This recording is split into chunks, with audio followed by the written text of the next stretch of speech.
Translation by Venerable Master Hsuan Hua. BuddhistSutra.com. Volume 4, Part 2.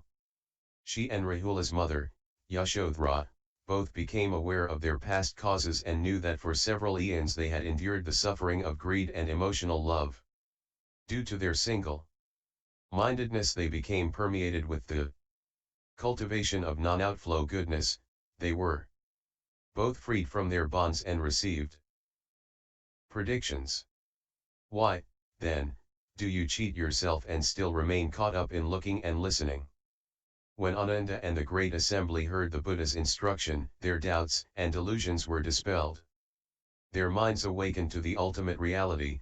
They experienced both physical and mental light ease, and unprecedented attainments. Once again Ananda wept, bowed at the Buddha's feet, knelt, placed his palms together, and said to the Buddha, the unsurpassed, great, compassionate, pure, and precious King has instructed me well, so that, by means of these various causes and conditions, expedients, and encouragements, all of us who were immersed in the sea of suffering have escaped it. World-honored one, having heard that explanation of Dharma, I know that the treasury of the thus come one, the wonderful, enlightened, bright mind, pervades the 10 directions and contains the lands of thus come ones throughout the 10 directions, all the pure and elegantly adorned kshetras of wonderful enlightened kings. The thus come one also admonished that erudition is of no merit and is not as good as cultivation. So now I am like a wanderer who suddenly encounters a divine king who bestows upon him an elegant house. Even though he has obtained a mansion, he has to enter through a door.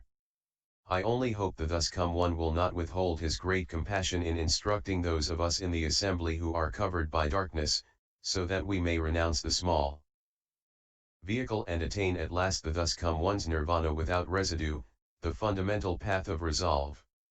May he enable those who are still learning to know how to subdue the age-old habit of seeking to manipulate conditions to one's advantage, to obtain dharma, and to enter into the knowledge and vision of the Buddhas. Having said this, he made a full prostration, and together with the members of the assembly, single-mindedly awaited the Buddha's compassionate instruction. The world-honored one then sympathized with the hearers and those enlightened to conditions in the assembly, all those who were not yet at ease with the Bodhi mind. His sympathy also extended to helping beings in the future Dharma-ending age after the Buddha's entry into tranquility to bring forth the resolve for Bodhi. He revealed the wonderful path of cultivation of the unsurpassed vehicle. He proclaimed to Ananda and to the great assembly, you have decisively resolved to attain Bodhi, and so you should not grow weary when it comes to the wonderful samadhi of the Buddhas, the thus come ones. You must first understand 2 absolutes regarding initial resolve for enlightenment. What are the 2 absolutes regarding initial resolve for enlightenment? Ananda, the first absolute is that if you wish to renounce the position of hearer and cultivate the bodhisattva vehicle, and to enter the knowledge and vision of the Buddhas, you must carefully consider whether the resolve on the cause ground and the enlightenment on the ground of fruition are the same or different. Ananda, it is impossible while on the cause ground to base one's cultivation on the mind that is subject to arising and ceasing when in quest of the Buddha vehicle, which neither arises nor ceases to be. For this reason, you should realize that all composite dharmas belonging to the material world will decay and disappear. Ananda, contemplate the world, what composite dharmas will not wear out? But I have never heard of empty space wearing out. Has anyone ever heard of the disintegration of the void? Why not? Empty space is not a composite and it can never wear out. While you are in your body, what is solid is of earth, what is moist is of water, what is warm is of fire, and what moves is of wind. Because of these 4 bonds, your tranquil and perfect, wonderfully enlightened bright mind divides into seeing, hearing, sensation, and cognition. From its beginning to its end you are immersed in the 5 layers of turbidity. What is meant by turbidity? Ananda, pure water, for instance, is fundamentally clear and clean, whereas dust, dirt, ashes, silt, and the like, are basically solid substances. Such are the properties of the 2, Their natures are not compatible. Suppose someone takes some dirt and tosses it into pure water. The dirt loses its solidity and the water is deprived of its transparency. The resulting cloudiness is called turbidity. Your 5 layers of turbidity are similar to it. Ananda, you see that space pervades the 10 directions. There is no division between space and seeing. And yet space by itself cannot identify its own substance, and seeing alone has nothing to register awareness of. But the two become entangled in falseness. This is the first layer, called the turbidity of time. Your body appears in full, with the 4 elements composing its substance, and from this, seeing, hearing, sensation, and cognition become firmly defined. Water, fire, wind, and earth fluctuate between sensation and cognition and become entangled in falseness. This is the second layer, called the turbidity of views. Further, the functions of memory, discrimination, and verbal comprehension in your mind bring into being knowledge and views. From out of them appear the 6 defiling objects. Apart from the defiling objects, the consciousness would lack attributes. Apart from cognition, the objects would have no nature. But they become entangled in a falseness. This is the third layer, called the turbidity of afflictions. And if day and night there is endless arising and ceasing as your knowledge and views continually wish to remain in the world, while your karmic patterns constantly move you to various places. This entanglement becomes a falseness, which is the fourth layer, called the turbidity of living beings. Originally, your seeing and hearing were not of different natures, but a multitude of defiling objects has divided them into crude differences. These natures have mutual awareness, but their functions are in opposition. Sameness and difference arise and they lose their identity. This entanglement becomes a falseness, which is the fifth layer, called the turbidity of a lifespan. Ananda, you now want to cause your seeing, hearing, sensation, and cognition to return to and tally with the eternity, bliss, true self, and purity of the thus come one. You should first decide what the basis of birth and death is by relying on the perfect, tranquil nature, which neither arises nor ceases. By means of this tranquility, influence the empty and false arising and ceasing so that it is subdued and returns to the source of enlightenment. The attainment of this source of bright enlightenment, which neither arises nor ceases, is the mind of the cause ground. Then, you can completely realize cultivation of and certification to the ground of fruition. To do that much is like purifying muddy water by placing it in a quiet vessel which is kept completely still and unmoving. The sand and silt settle, and the pure water appears. That is called the initial subduing of transitory defiling afflictions. The complete removal of the mud from the water is called the eternal severance of fundamental ignorance. When clarity is pure to its very essence, then no matter what happens, there is no affliction. Everything is in accord with the pure and wonderful virtues of nirvana. The second absolute is that if you definitely wish to bring forth the resolve for Bodhi and to be especially courageous and dedicated in your cultivation of the Bodhisattva vehicle, you must decisively renounce all conditioned phenomena. You should carefully consider the origin of afflictions, who creates and who endures the beginningless creation of karma and perpetual rebirth.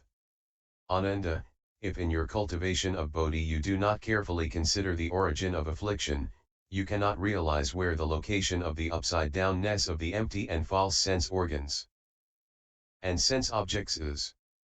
If you don't even know their location, how can you subdue them and reach the level of the thus come one? Ananda, consider someone who wants to untie a knot. If he can't see where the knot is, how can he untie it? But I have never heard of anyone unbinding empty space. Why not? Because emptiness has no form of appearance, and so there are no knots to untie.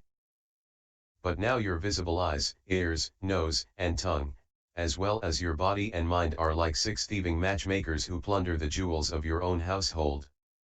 And, thus, from beginningless time, because beings and the temporal and spatial world have been bound up together, beings are unable to transcend the material world. Ananda, how do we define beings and the temporal and spatial world? Temporal refers to change and flow, spatial refers to location. You should know by now that north, east, south, west, northeast, northwest, southeast, southwest, above and below are space. Past, present, and future are periods of time. There are 10 directions in space and 3 periods of time. All beings come into being because of false interaction. Their bodies go through changes and they are caught in the temporal and spatial combinations of this world. However, although there are 10 directions in space, those known in the world as north, south, east, and west are the only ones that can be clearly fixed. Above and below have no position, the intermediates have no definite direction. Determined clearly to be 4 in number, they are then combined with the 3 periods of time. 3 times 4, or, alternately, 4 times 3 makes 12. Increase this to the third place, from the tens through the hundreds to the thousands. The greatest possible efficacy of each of the 6 organs is 1200. Ananda, you can thereby establish their value. Consider how the eyes see darkness behind and light in front. The front is totally light, the back is totally dark. With your peripheral vision included, you can see 2/3 around at most. Therefore, its capacity can be expressed as an efficacy, which is not complete. 1/3 of its efficacy is without virtue. Know, then, that the eyes have an efficacy of only 800. Consider how the ears hear everywhere in the 10 directions, without any loss. They hear movements, whether far or near, and stillness, without bounds.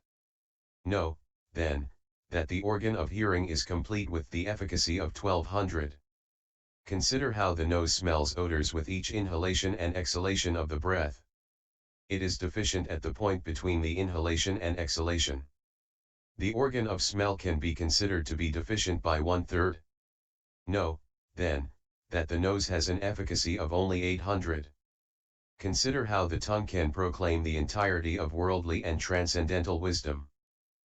Although language varies according to locality, the principles go beyond boundaries of any kind. Know, then, that the organ of the tongue is complete with an efficacy of 1200. Consider how the body is aware of touch, registering it as pain or pleasure.